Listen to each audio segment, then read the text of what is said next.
Good morning, students. In my previous lecture, I had completed the chapter Unification of Germany. Today we will study about the case of Britain. आज हम Britain के इतिहास के बारे में पढ़ेंगे. The course of events in Britain was totally different. Different बिल्कुल था. क्यों? आज हम देखेंगे वर्ल्ड में जितने भी रेवोल्यूशंस हुए उसमें खून खराबा हुआ, काफ़ी हिंसात्मक घटनाएं हुई, लेकिन 1688 में जो ब्रिटेन में रेवोल्यूशन हुआ बिल्कुल एक बूंद भी रक्त नहीं बहा और हम देखेंगे कि मोनार्कियल रूल से एक कॉन्स्टिट्यूशनल हेडेड रूल यानी रिपब्लिक रूल की स्थापना हो गई और कोई हिंसात्मक घटनाएं नहीं हुई. यह एकाएक नहीं हुआ था, इसमें लंबा समय लगा था, लेकिन without any wars this type of changes held in Britain. Some scholars consider Great Britain a model of the nation or the nation state. कुछ स्कॉलर्स का मानना है, कुछ हिस्टोरियंस का मानना है ग्रेट ब्रिटेन जो है एक नेशन स्टेट या नेशन था. In Britain the formation of the nation state was the result of a long drawn out process. Prior to the 18th century there was no British nation. हम 18th century के पहले देखेंगे कोई British nation नहीं था. उसमें England, Ireland, Scotland ये सारे जो है एक ही आइलैंड में डिफरेंट नेशंस थे. बाद में जब इकोनॉमिकल और पॉलिटिकल डोमिनेंस इंग्लैंड का बढ़ा तो इसने पहले स्कॉटलैंड को फिर आयरलैंड को जो है इसमें मिला लिया, इंग्लैंड में मिला लिया और ग्रेट ब्रिटेन के नाम से यह जाना जाने लगा. The ethnic groups of the Britain had their own cultural and political traditions. Gradually English nation steadily grew in wealth, importance and power. क्या है? धीरे धीरे जो है इंग्लैंड में जो है वह इकोनॉमिकल ढंग से और अपना जो है इम्पोर्टेंस बढ़ाया पॉलिटिकल ढंग से और अपने पावर को जो सैन्य पावर थे इसको भी काफ़ी बढ़ाया. Along with this it started extending its influence over the other nations of the island. अब क्या है? अब इंग्लैंड जो उस आइलैंड पे दूसरे नेशन थे, मेनली जो स्कॉटलैंड और आयरलैंड थे, यहाँ अपना प्रभाव बढ़ाना शुरू किया, इन्हें इन्फ्लुएंस करना शुरू किया. Initially the monarch and the monarchy were more powerful, but in 1888 after a long struggle the English parliament seized power from the monarchy. क्या है कि इंग्लैंड में जो मोनार्क्स थे काफ़ी पावरफुल थे, वहाँ भी ऑटोक्रेटिक मोनार्कियल रूल था, लेकिन धीरे धीरे संसदीय परिवर्तन होते गया और 1688 में वहाँ पर मोनार्कियल रूल से कॉन्स्टिट्यूशनल रूल पार्लियामेंट्री गवर्नमेंट की स्थापना हो गई. The act of the union 1707, यह याद रखना, act of 1707 led to the formation of United kingdom of great Britain. 1807 में किसका निर्माण हुआ? United kingdom of great Britain. किसको मिलाकर? स्कॉटलैंड को मिलाकर. Ireland suffered a similar fate. Firstly Scotland and then Ireland were forcibly incorporated into United Kingdom in 1801. आपने देखा 1707 में स्कॉटलैंड, फिर 1801 में आयरलैंड को इंग्लैंड में मिला दिया गया और great Britain of United kingdom of great Britain का निर्माण हुआ. A new British nation came into existence. New British nation. क्यों? क्योंकि अब पहले तो आयरलैंड, स्कॉटलैंड और इंग्लैंड सेपरेट थे, अब तीनों कंबाइंडली एक हो गए और वो उसका नाम क्या हुआ? United kingdom of great Britain. In which English culture was predominant. चूँकि इंग्लैंड पावरफुल था, इसीलिए इंग्लिश कल्चर, इंग्लिश लैंग्वेज ये सारे प्रीडोमिनेंट रहे. This English culture was propagated in the entire British nation. अब आयरलैंड और स्कॉटलैंड में भी यह ब्रिटिश कल्चर को फैलाने लगे.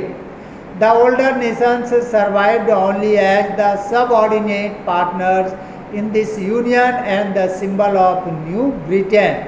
अब जो पार्टनर्स थे, जो स्कॉटलैंड और आयरलैंड थे, ये एक क्या है, इस देश के एक सब ordinate, great Britain of England के जो है एक सब ऑर्डिनेट के रूप में सिर्फ रहने लगे, एक सिंबल के रूप में रहने लगे.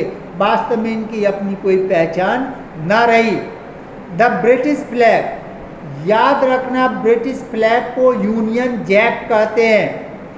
द नेशनल एंथम, ब्रिटेन का नेशनल एंथम था God save our noble king. And the English language were actively promoted. यानी पूरी तरह से वहाँ के कल्चर, लैंग्वेज, वहाँ के फ्लैग्स, नेशनल एंथम, सब कुछ इंटायर ब्रिटेन में जो ब्रिटिश लैंग्वेज थे, ब्रिटिश कल्चर थे, इसी को फैलाया गया. यानी जो इंग्लैंड था उसका डोमिनेंट जो है वह ग्रेट ब्रिटेन में रहा. The great united kingdom of great Britain में जो है वह dominant English culture, English language, English जो फ्लैग और इंग्लिश जो नेशनल एंथम थे, इस सब को फैलाया गया. विजुअलाइजिंग द नेशन, अब नेशन के रूप में विजुअलाइज करना. There are many medium of the expression, portrait being an effective one, being an effective one, but the artist faces a problem because how does he give a face to a nation. अब क्या है, आपने देखा कि 19th century में nationalism की feeling बहुत तेज़ी से फैली थी और जो आर्टिस्ट थे, जो पोएट्स थे, एक नेशन को एक व्यक्ति के रूप में आइडेंटिफाई कैसे करे, यह उनके लिए प्रॉब्लम था. The artist can make a patriot of a ruler और द लीडर. अब उनके सामने समस्या थी कि किसका वह जो है मूर्ति बनाए, रूलर का या लीडर का, जो कि नेशन का जो है प्रतीक हो, but not a nation. However, the artist in the 18th and the 19th century found a way out by the personifying a nation. अब क्या 18th और 19th सेंचुरी में जो आर्टिस्ट थे वह नेशन को पर्सनोफाइंग करने का प्रयास किया, एक पर्सन के रूप में दिखाने का प्रयास किया. In simple words they represented a country as if it were a nation. एक कंट्री को एक नेशन के रूप में जो है एक पर्सन के रूप में दिखाने का प्रयास किया गया.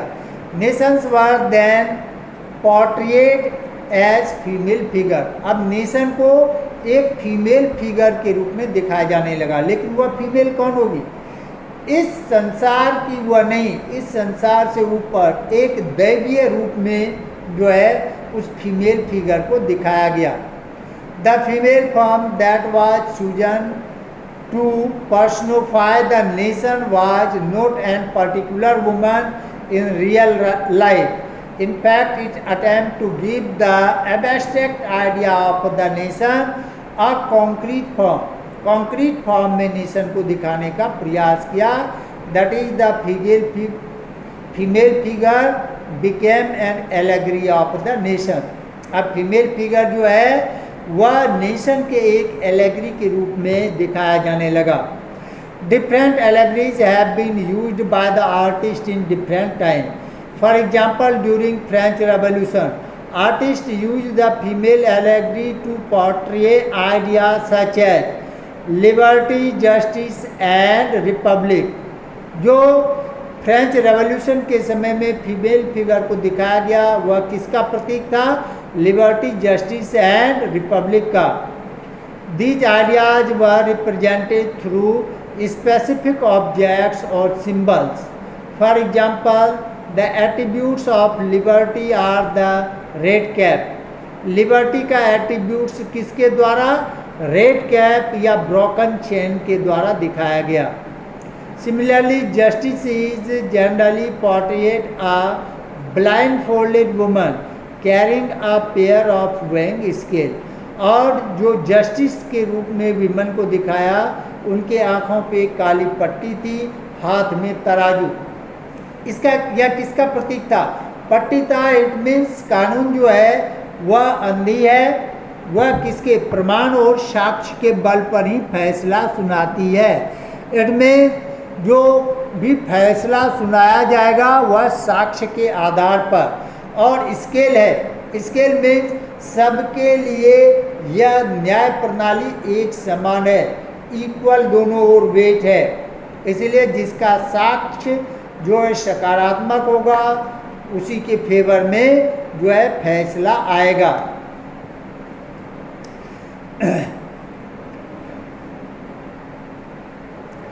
The image of the Marianne किसका?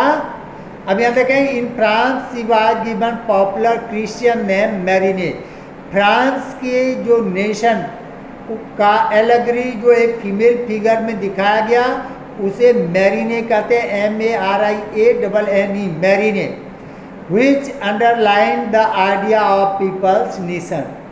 Her characteristics, the red cap, the tricolor, the cockade were all drawn from those of the liberty and Republic. Liberty और रिपब्लिक के द्वारा रेड कैप, ट्राई कलर और कॉकेट दिखाने का प्रयास किया गया।